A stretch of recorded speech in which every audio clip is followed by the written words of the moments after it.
Dzień dobry ziomeczki i ziomale, witam was serdecznie tutaj z naszego hotelu w Bangkoku. Hotel nazywa się S Navamin. Gdzie się dzisiaj wybieramy? Wybieramy się dzisiaj poza Bangkok, jakieś 2 godziny drogi. Jedziemy zobaczyć miejsce, które się nazywa Ayutthaya. Jest to takie starożytne miasto i Arkadiusz tam oczywiście będzie uruchamiał drona i będzie filmował z powietrza. Nie tylko będziemy robić to, zobaczymy co jeszcze tam można zrobić i ewentualnie gdzie można zajechać i co można zobaczyć po drodze. Czekamy teraz na Natalię, aż się tutaj zgromadzi i przyjdzie, jakieś 2 minuty, a za mną już tu czeka auto i moi znajomi tutaj z Bangkoku i partnerzy biznesowi. Także ziomeczki, zapraszam na odcinek i życzę miłego oglądania. To jesteśmy w drodze, co wam muszę powiedzieć, Marlena zostaje w Bangkoku teraz w innym miejscu niż my, zwiedza sobie centrum i patrzy jak ten cały Bangkok tak wygląda od środka, jak to Marlena musi się teraz wgryźć w taki temat i poczuć to miasto, a my jedziemy, około 2 godzin zejdzie nam trasa do Ayutthai i może zatrzymamy się po drodze w sumie, bo niewiele mamy do picia, a ja z chęcią bym zakupił sobie albo jakąś sodę, albo najlepiej M150, tak zwane też miso, niektórzy to tak czytają. I zobaczcie co tu z przodu wisi jeszcze, ziomeczki. Z przodu wiszą takie rybki. Koszt takiego czegoś jest około 2 zł. Fajnie to wygląda. Jeszcze się muszę zapytać tylko, do czego to służy. Arkadiusz dowiedział się, że ta roślinka, z której jest wykonana ta ryba, poprawia jakość powietrza i takie ogólne samopoczucie. Zatrzymaliśmy się, żeby zatankować wachę. Tankujemy za 1000 baht, jakieś takie 110 zł. I po ile teraz jest paliwo w Tajlandii? Kochani, paliwo w Tajlandii jest teraz po jakieś między 3,20 zł a 3,50 zł. Dojechaliśmy na miejsce, jesteśmy już w Ayutthai i przemieszczamy się przez parking. Trochę przycisnęła nas taka sytuacja, że tak powiem, do odcedzenia kartofli. Także najpierw zrobimy to, a później idziemy zwiedzać, nie? Kochani, w międzyczasie Arkadiusz wam opowie, co mówiła mi Mimi na temat tutaj Tajów i Birmańczyków, czy Mijanmarczyków.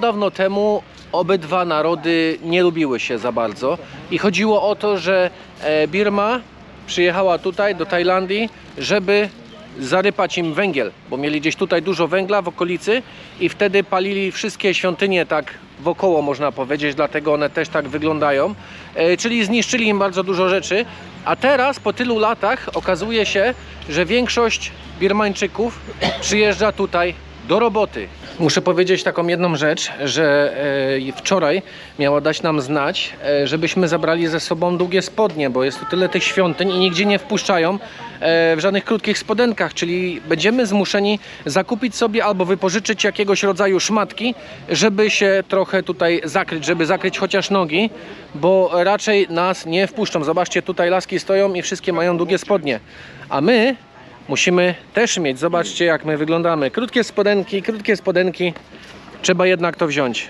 Oczywiście jest znak, czego nie wolno robić, nie wolno się wspinać na te świątynie, nie wolno palić, trzeba czystość zachować, żadnego siadania na tym. No i co? I tutaj jest wszystko dotyczące ubioru, jak należy mniej więcej wyglądać. No chyba że w krótkich spodenkach takich do kolan mnie wpuszczą, właśnie nie wiem. Zaraz będziemy to sprawdzać. No nie wolno jedzenia ze sobą brać, to jest taka podstawowa tutaj zasada, żeby nic nie nosić, nie? A gdzie my idziemy? A tędy, tam mi już uciekły. Ja się rozglądam jak zwykle, w to mi z powrotem z kamerą, a dziewczyny uciekają. No nie przejdą krótkie spodnie, jednak trzeba coś zakupić. Tutaj macie jakąś wyprzedaż, na przykład 150 baht, jakieś 16 zł może. I co, jak ci się podoba? Pokaż się, zrobimy delikatny pokaz mody.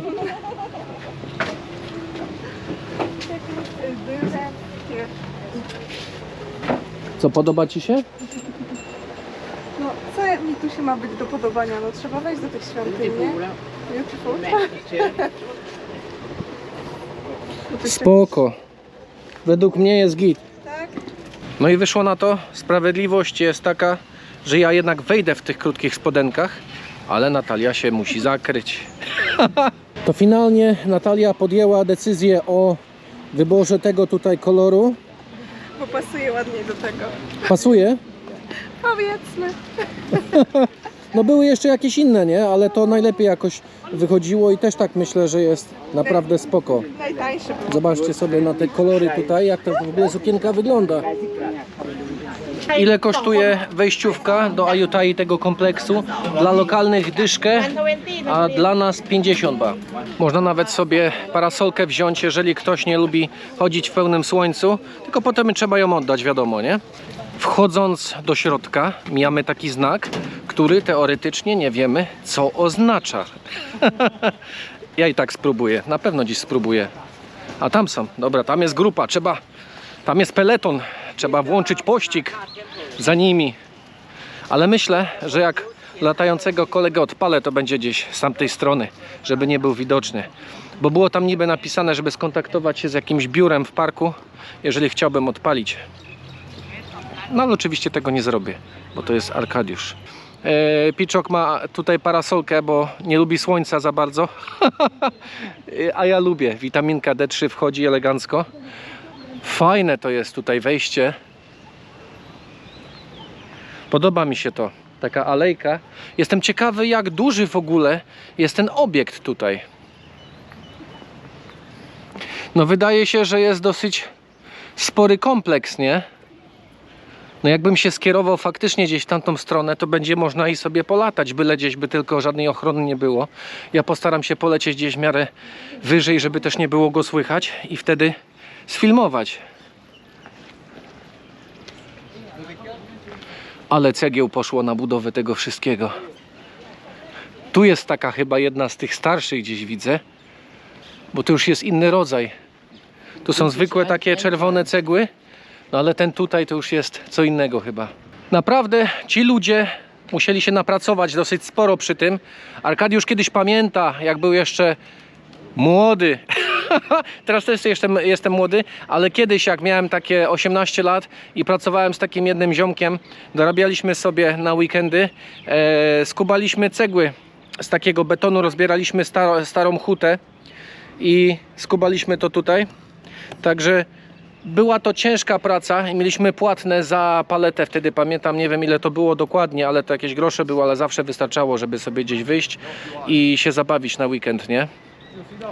A my idziemy w którą stronę? Idziemy gdzieś pewnie tam. Musimy tylko wyjść, żeby spotkać się. Gdzieś tu Piczoki krąży z Mimi. Chyba gdzieś czekają na nas, no.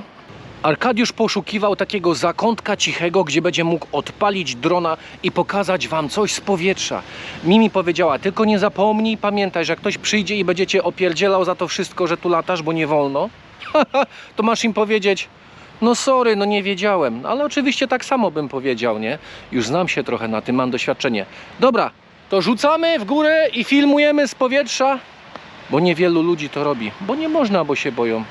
A ja się nie boję. Lecimy!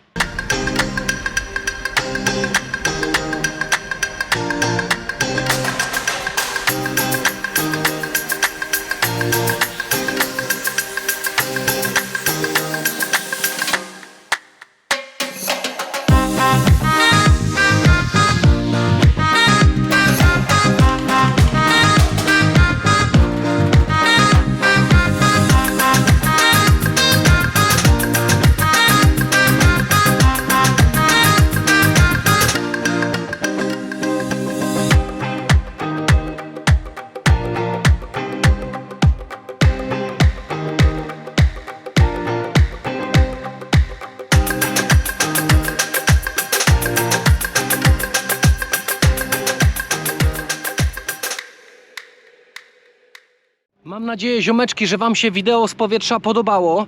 Miałem troszkę takie delikatne problemy z zasięgiem. Gubił się zasięg i ciężko się mega nagrywało i musiałem daleko tym dronem odlecieć, żeby pokazać wam tutaj, jak to wygląda z powietrza, nie? Mam nadzieję, że to się dobrze złapało, a myślę, że się udało. A teraz idziemy w poszukiwaniu grupy. Gdzie oni się oddalili? Natalia, Piczoki i Mimi. Gdzie wy jesteście? Nie, Arkadiusz was znajdzie, spokojnie. Ja mam taki zmysł wyczulony, że zaraz gdzieś ich przyłapię na pierwszym lepszym zakręcie pewnie, nie?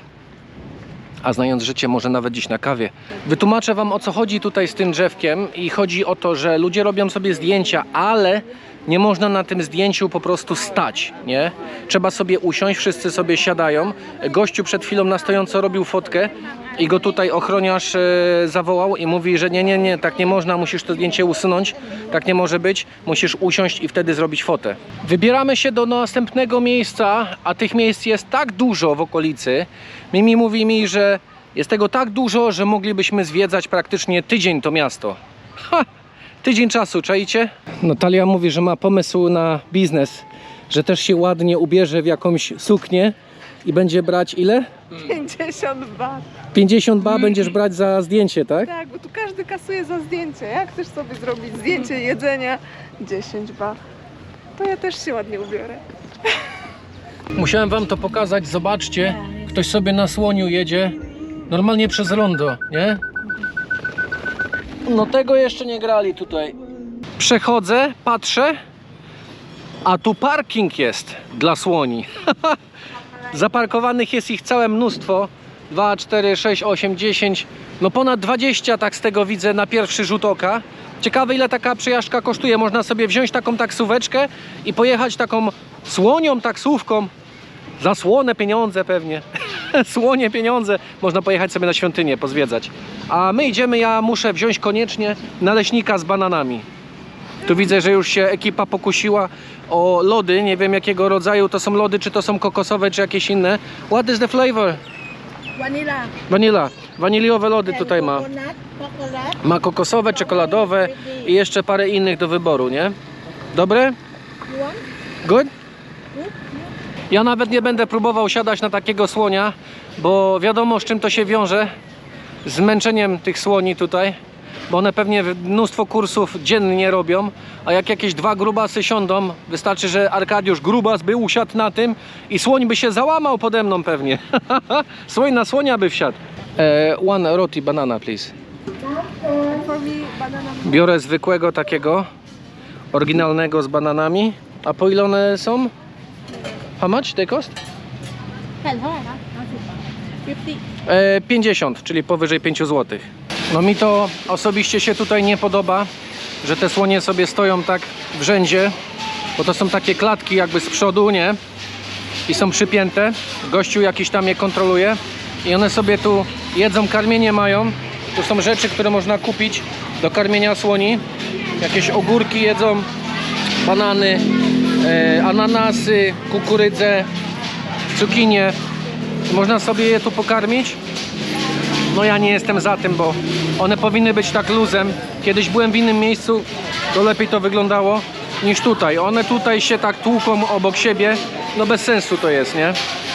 I ten słoń też widzę po nim, że jest zmęczony, że jest dużo ludzi, a ten ziomek go tutaj tresuje takim harpunem, go dziabie, żeby ktoś mógł na niego siąść, albo żeby ktoś mógł sobie obok niego zdjęcie zrobić, nie?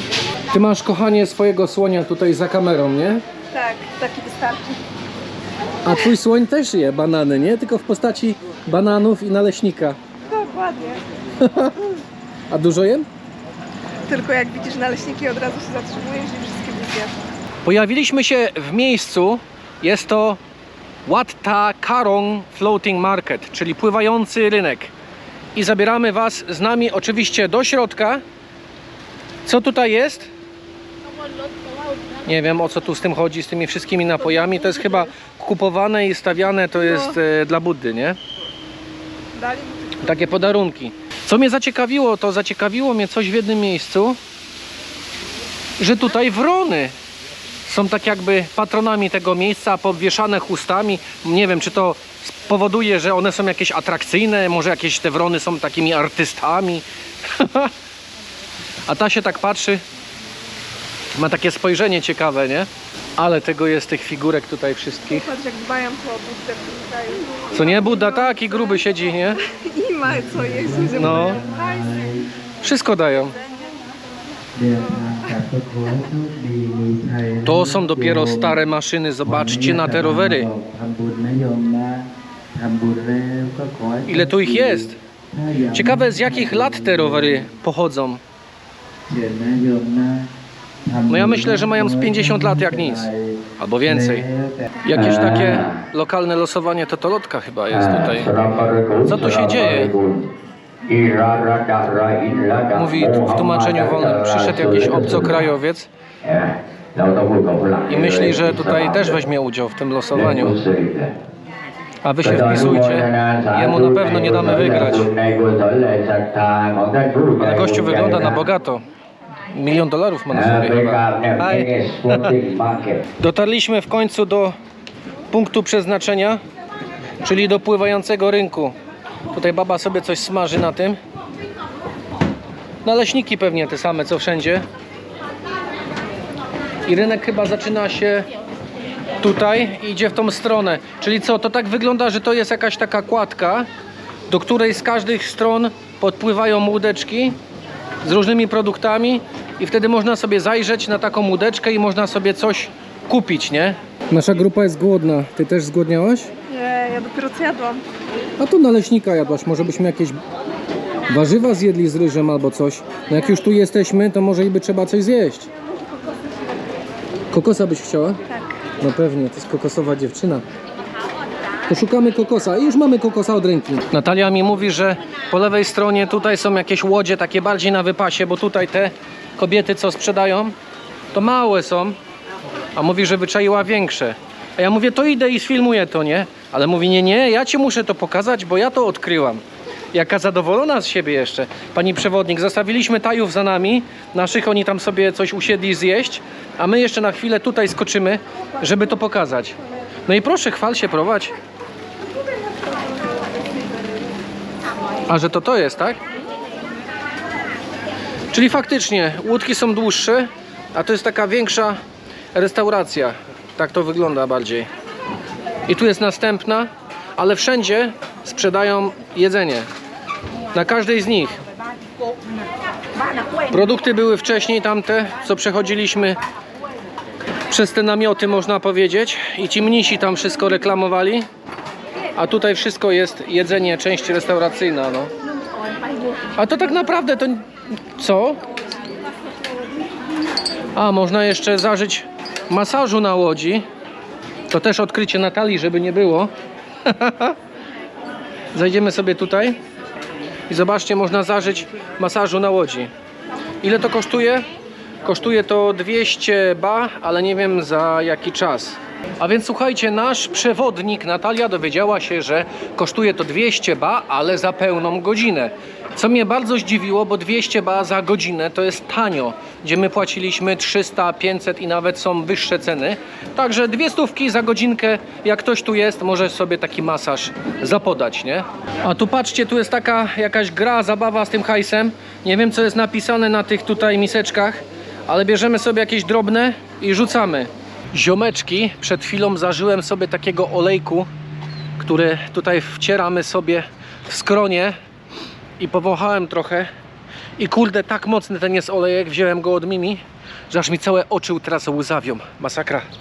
Ale założę okulary i myślę, że będzie ok. Zjawiliśmy się w kolejnej świątyni. Na dzisiaj to już by była ostatnia, bo ogólnie jest ich tak dużo, jak mówiłem wcześniej, no że nie sposób tego tak wszystkiego zwiedzać, a dużo jest takich podobnych, nie? Można wejść na górę, co oczywiście uczynimy, wejdziemy tam po schodach i zobaczymy, jak to wygląda. I prawdopodobnie myślę, że odpalimy gdzieś latającego kolegę. W samym środku, na szczycie, jest jakiś taki, nie wiem co to jest, modlitewnik.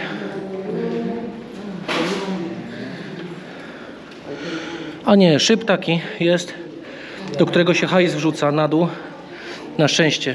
Śliskie te schody, ogólnie można się na dół spierdzielić nieźle. A skręcamy w prawo i wyjdziemy sobie na taras widokowy. No i tu już jest lepiej. Ale jeszcze lepiej będzie, jak odpalę kolegę. I stąd będę filmował, gdzieś przyczaję się tu w rogu i rzucamy drona w powietrze.